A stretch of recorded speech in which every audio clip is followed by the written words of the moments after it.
Cell. Cell is the fundamental unit of life.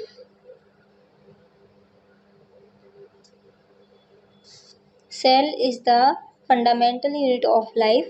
All the living organisms are made up of cell. तो इसमें क्या बताया गया है कि जो सेल होती है, कोशिका होती है, वो अपनी लाइफ की फंडामेंटल यूनिट होती है। मतलब जो अपनी पूरी बॉडी है उसका बेस है सेल। मतलब ये जो सेल्स होती है, बहुत सारी सेल्स मिलकर टिश्यू का निर्माण करती है और टिश्यू ऑर्गन का निर्माण करता है। ऑर्गन मिलके ऑर्गन सिस्टम एंड देन पूरी बॉडी है उसका निर्माण होता है। All the living organism are made up of cell. मतलब जो भी इस वर्ल्ड में जितने भी लिविंग ऑर्गेनिज्म्स है उसका जो उनकी बॉडी है, उसका शरीर है, वो सभी में सेल से मिलके बने होते हैं। It is the structural and functional unit of life because whole body is made up of cell. तो इसमें क्या बताया गया कि जो सेल होती है वो स्ट्रक्चरल एंड फंक्शनल यूनिट है अपनी लाइफ की, because whole body is made up of cell. मतलब जो पूरी बॉडी का स्ट्रक्चर है, जो भी फंक्शन है, जो भी वर्क होता है, वो क्या है, सेल पे डिपेंड करता है। मतलब अपनी पूरी बॉडी ही क्या है, सेल से मिलके बनी हुई है। तो सेल क्या है, स्ट्रक्चरल एंड फंक्शनल यूनिट है। It is known as the fundamental unit is life because it regulates all the functions inside an organism। मतलब इसमें बताया गया कि जो सेल है उसको अपन फंडामेंटल यूनिट क्यों कहते हैं, बिकॉज ये क्या करती है, अपने जो बॉडी होती है, बॉडी ऑर्गेनिज्म होता है, उसके अंदर की साइड जितने भी फंक्शन होते हैं उनको रेगुलेट करती है। मतलब उनको वर्क करने में हेल्प करती है। The cell is a Latin word for a little room. जो सेल है वो एक लैटिन वर्ड है, लैटिन लैंग्वेज से लिया गया है। Robert Hooke 1665 discovered cell. मतलब आपसे अगर कोई पूछे कि जो सेल है उसकी सबसे फर्स्ट डिस्कवरी किसने की थी, तो किसने की थी, रॉबर्ट हुक ने। कब की थी, 1665।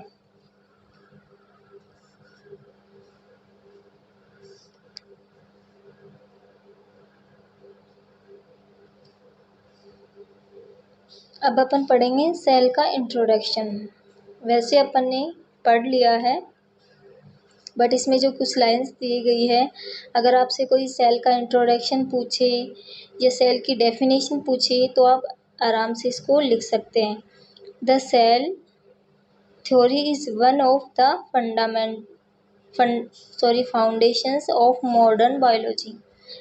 जो सेल थ्योरी है वो किस पे डिपेंड करती है या इसका फाउंडेशन क्या है, modern biology. All living things are composed of one or more cells।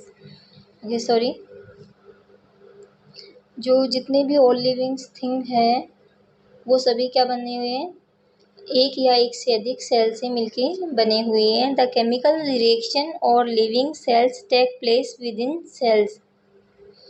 मतलब जो अपनी बॉडी के अंदर सेल्स है वो क्या करती है, पूरी केमिकल रिएक्शंस करती है, उससे अपनी बॉडी चलती है, बॉडी वर्क करती है, ऐसा कह सकते हैं अपन। All cells originate from pre existing cell. मतलब क्या होता है, जो पहले से कोई सेल होती है वो डिवाइड होके अदर सेल का निर्माण करेगी, फॉर्मेशन करेगी। उसी टाइप से इसमें बोला गया कि जो वो सेल होती है वो प्री एग्जिस्टिंग यानी पहले से जो मौजूदा सेल होती है उससे दूसरी सेल का निर्माण होता है, ये बनती है। Cell contains heredity information. Cell क्या करती है, जो अपनी जेनेटिक इन्फॉर्मेशन होती है, हेरिडिटी इन्फॉर्मेशन होती है, वो अपनी फर्स्ट जनरेशन से नेक्स्ट जनरेशन तक पहुंचाती है, which is passed from one generation to other. Okay,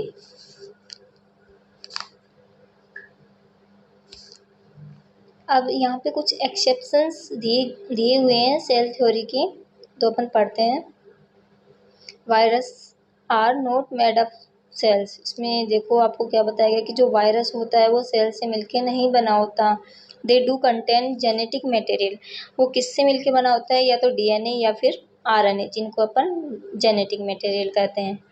तो अगर कोई भी एक्सेप्शन पूछे कि सेल थ्योरी का एक्सेप्शन क्या है, या ऐसा पूछे कि वायरस किससे मिलके बने होते हैं, तो वायरस के अंदर कोई भी सेल नहीं होती है, ये आपको ध्यान रखना है। वायरस किससे मिलके बने होते हैं, वो एक जेनेटिक मटेरियल जिसमें आरएनए या फिर डीएनए मौजूद हो सकता है। Viruses reproduce inside another cell called the host cell. अब एक स्पेशलिटी क्या है वायरस के अंदर, कि जो वायरस है वो बॉडी के बाहर डेड सिचुएशन में होते हैं, बट जैसे ही उनको कोई बॉडी मिलती है या किसी की बॉडी में एंटर करते हैं, जिसको अपन होस्ट सेल कह सकते हैं, वो उसमें लाइव सिचुएशन में आ जाते हैं, कंडीशन में आ जाते हैं। तो जैसे कोरोना वायरस था, अभी आपने सुना होगा, तो उसमें उसमें क्या था, वो बॉडी के जब बाहर था तो वो अनएक्टिव उसमें कंडीशन में था, बट जैसे ही बॉडी के अंदर गया वो एक्टिव हो गया। तो वायरस की ये एक क्वालिटी पाई जाती है। The first cell could not have arrive from a previously existing cell. अब उसमें सेल ही नहीं है तो वो उसमें प्री एग्जिस्टिंग सेल कहाँ से आएगी? ओके, तो वो पहले से मौजूदा सेल से नहीं बनती है, वो सिर्फ जेनेटिक मटेरियल से बनती है।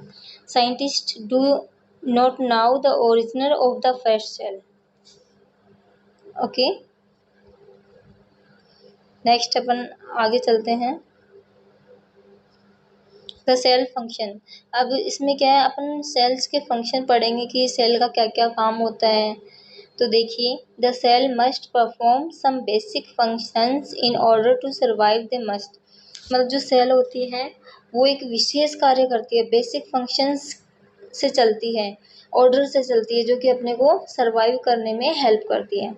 ऐसा नहीं है कि भाई एक सेल ही सारा काम कर रही है, ऐसा कुछ नहीं होता है।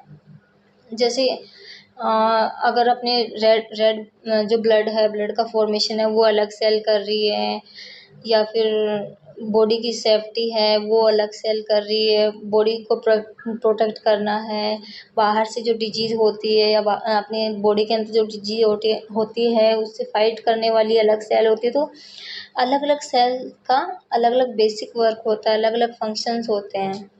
ऑब्टेन्स न्यूट्रिएंट्स, और क्या करती है, न्यूट्रिएंट्स का निर्माण करती है, उसको ऑब्टेन करती है। Exchange material with environment. अब मटेरियल को एक्सचेंज करती है इन्वायरमेंट के अंदर। रिप्रोड्यूस, और रिप्रोडक्शन में भी हेल्प करती है। Detect and respond to science. These activities sound like the some basic activities all organisms need to do। अब इसमें क्या बताया गया है कि एक रिस्पॉन्स, जैसे मान लीजिए आपकी जल गया, आपको गर्मी लग रही है, आपको सर्दी लग रही है, तो ये किससे पता चलेगा? ये सेल अपने को बताएगी कि हाँ अभी अपने को गर्मी लग रही है, अभी अपने को सर्दी लग रही है। अभी जैसे ही आप किसी गर्म चीज़ पे हाथ रखते हो तो जो न्यूरॉन्स होते हैं, वहाँ कुछ सेल्स होती है, वो एक्टिव होके माइंड तक इंफॉर्मेशन क्रिएट करती है। Organisms contain organs that do individual jobs for the survival of the organism. Cells have many organs called organelles to do their basic job। जो बहुत सारे जो सेल के अंदर बहुत सारे बॉडीज होती है, जिनको अपन सेल्स ऑर्गेनेल्स बोल सकते हैं, जिनका अलग अलग बेसिक डिफरेंट वर्क होता है सभी का, जो कि किसी भी ऑर्गेनिज्म को सरवाइव करने के लिए ज़रूरी होती है। यहाँ देखिए, सेल ऑर्गेनाइजेशन। सेल का ऑर्गेनाइजेशन कैसे हुआ? फर्स्ट ऑफ ऑल, जैसे मान लीजिए एक पूरी बॉडी का अपने को निर्माण करना है, तो बॉडी को बनाना है तो सबसे पहले सेल से मिलके बनेंगे टिश्यू से ऑर्गन बनेगा, ऑर्गन से पूरा ऑर्गन सिस्टम बनेगा, सिस्टम से पूरा ऑर्गेनिज्म, या जैसे ह्यूमन बॉडी है, प्लांट है या एनिमल बॉडी है, उसका निर्माण होगा। First of all cells. The cell is the basic unit of structure and functional of all living things. ये आप पढ़ चुके हैं। Example white blood cell, muscle cell. Okay. Tissue a group of similar cells performing the same function. अब इसमें क्या बताया गया है कि टिश्यू अपन किसको बोलेंगे, जिसमें सेम सेल्स होगी और वो सेम ही वर्क कर रही होगी, उसको अपन टिश्यू बोलेंगे। Example muscle tissue, blood tissue.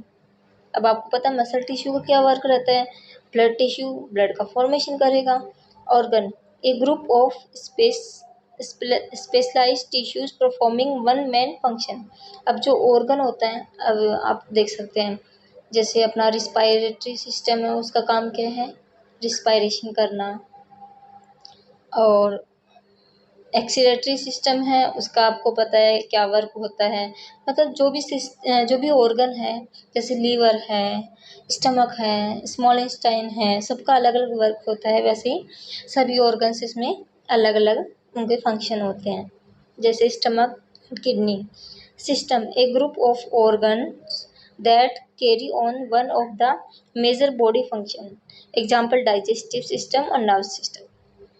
अब देखिए पहले सेल्स से मिलके क्या बना, टिश्यू में सेम सेल्स होती है, उनका सेम फंक्शन होता है, ये आपको याद रखना है। टिश्यू, बहुत सारे टिश्यू मिलकर ऑर्गन का निर्माण करेंगे, ऑर्गन मिलकर सिस्टम का निर्माण करेंगे।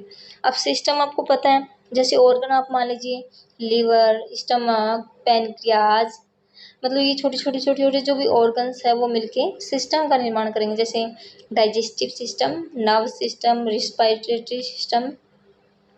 And after then organisms. An organism is made up of system that perform its life function. Example plants and animals. अब जो सिस्टम, पूरा सिस्टम मिलके क्या करता है, पूरे बॉडी का निर्माण करता है, जो कि एक पूरे सिस्टम से फंक्शन से चलती है। जैसे प्लांट्स है, एनिमल्स।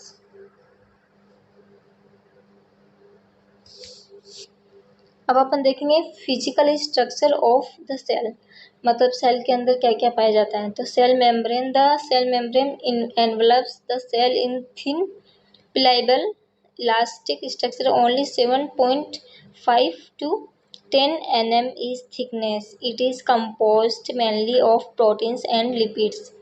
ओके, फिजिकल स्ट्रक्चर क्या आ जाएगा सेल का, कि सेल के बाहर एक मेम्ब्रेन पाई जाती है, और सेल जो भी ऑर्गेनेल्स होते हैं उनमें भी बाहर एक लेयर पाई जाती है, जो किससे बनी होती है, जो बाहर की लेयर की बात कर रहे हैं अपन सेल की, वो 7.5 to 10 nm थिकनेस उसकी थिक मतलब मोटाई पाई जाती है।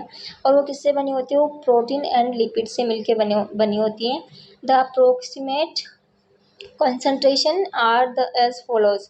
मतलब सेल के अंदर क्या क्या पाया जाता है, protein 55%, phospholipids 25%, cholesterol 13%, other lipids 4%, carbohydrates 13%। यहाँ देखिए type of cells in the body. Body के अंदर कौन कौन सी सेल्स पाई जाती है, stem cells, bone cells, blood cells, muscle cells, fat cells, skin cells, nerve cells, endothelial cells, sex cells, pancreatic cells, cancer cells. अब देखिए बोन सेल्स बोन का फॉर्मेशन करेगी, ब्लड सेल्स ब्लड का फॉर्मेशन, मसल बनाएगी, fat cells मतलब जो जितनी भी अलग अलग टाइप्स की सेल्स है वो अलग अलग चीज़ों का फॉर्मेशन करेगी। और यहाँ पे सेक्स सेल दे रखी है जो कि मेल फीमेल में अलग अलग होती है। तो इसमें सेल्स के बारे में अपने को बताया गया। अब ह्यूमन सेल्स आप देख सकते हैं, bone cells, red blood cells, white blood cells, motor neuron, intestine cell, ovum, sperm cell.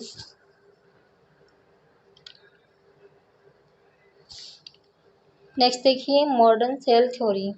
The cell is the fundamental unit of structure and function in living things. All cells come from pre-existing cells by division। मतलब मैंने अभी पहले भी बताया था कि divide होके दूसरी सेल बनती है, पहले की जो मौजूद सेल होती है उससे डिवीजन होके नेक्स्ट सेल बनती है। Energy flow, metabolism and biochemistry occurs in cells contains heredity into DNA. ये भी आप पढ़ चुके हो कि जो एनर्जी फ्लो करती है, जेनेटिक मटेरियल भी सेल फ्लो करती है। All cells are the same chemically, सारी जो भी सेल्स बनी होती है उनका केमिकल स्ट्रक्चर सेम होता है। All non living things are made of cells. जितने भी लिविंग ऑर्गेनिज्म हैं, जितने भी वर्ल्ड के अंदर, चाहे वो प्लांट हो, एनिमल हो, जो भी है जो लिविंग होना चाहिए वो सभी सेल से मिलके बना हुआ होता है। There are multicellular and unicellular cell. तो सेल के टाइप अलग अलग होते हैं। कुछ जैसे कुछ होते हैं वो सिर्फ एक सेल से मिलके बने होते हैं। कुछ ऑर्गेनिज्म ऐसे होते हैं जो एक से ज़्यादा बहुत सारी सेल से मिलके बने होते हैं। The activity of an organism depends on the total activity of independent cell। यहाँ आप देख रहे हैं प्रोकैरियोटिक एंड यूकैरियोटिक सेल। देखिए प्रोकैरियोटिक में कौन कौन से ऑर्गेनेल्स होते हैं, यूकैरियोटिक में कौन कौन से होते हैं। तो यहाँ पे आप अच्छे से देख सकते हैं।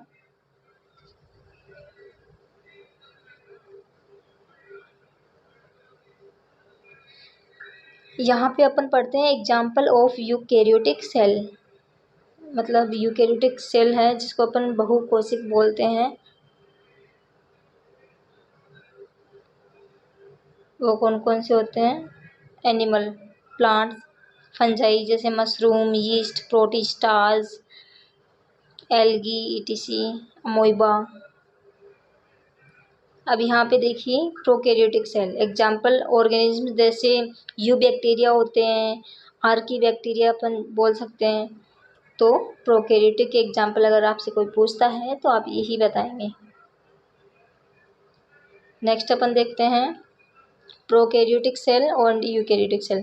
प्रोकैरियोटिक सेल में क्या क्या पाया जाता है? Nucleoid, pili, cell wall, flagella, cytoplasm, ribosome, plasma membrane. इसमें जो पिलाई और फ्लैजिला होता है वो इसको, जैसे पिलाई भी अपन बोल सकते हैं, पिलस भी अपन बोल सकते हैं। तो पिलाई क्या करती है, जो किसी भी जैसे दूसरे ऑर्गेनिज्म को ऊपर उसको अटैच होना है, किसी भी चीज़ के ऊपर अटैच होना है, तो ये पिलाई क्या काम आती है? उसको पकड़ने के, होल्ड करने के काम आते हैं। दूसरा है फ्लैजिला। फ्लैजिला क्या करता है? उनको मूवमेंट करने के लिए यूज में आता है। यहाँ पे अपन यूकैरियोटिक सेल में देखेंगे lysosome, endoplasmic reticulum, mitochondria, nucleus, Golgi apparatus, cytoplasm, ribosome and plasma membrane, etc. अब यहाँ सिंगल स्ट्रक्चर देख सकते हैं आप प्रोकैरियोटिक सेल का। इसमें फ्लैजिला आपको दिखाई दे रहे होंगे लास्ट में, जो लंबे लंबे दिखाई दे रहे हैं। न्यूक्लियोइड डीएनए इनमें मौजूद रहता है। पिलाई, छोटी छोटी जो सीड आपको दिख रहे हैं वो क्या काम आते हैं? होल्ड करने के लिए। कैप्सूल, ये जो भी है प्रोकैरियोटिक सेल एक कैप्सूल में के अंदर होती हैं। Plasma membrane, ribosome, cell wall, plasmid, ETC इनमें मिलता है। ओके फ्रेंड्स, तो प्लीज़ कमेंट करके बताइए कि आपको ये वीडियो कैसा लगा। अगर नेक्स्ट वीडियो में आप जो भी टॉपिक पढ़ना चाहते हैं तो प्लीज़ मुझे कमेंट करके ज़रूर बताइए। वीडियो देखने के लिए थैंक यू। ओके फ्रेंड्स, मिलते हैं नेक्स्ट वीडियो में।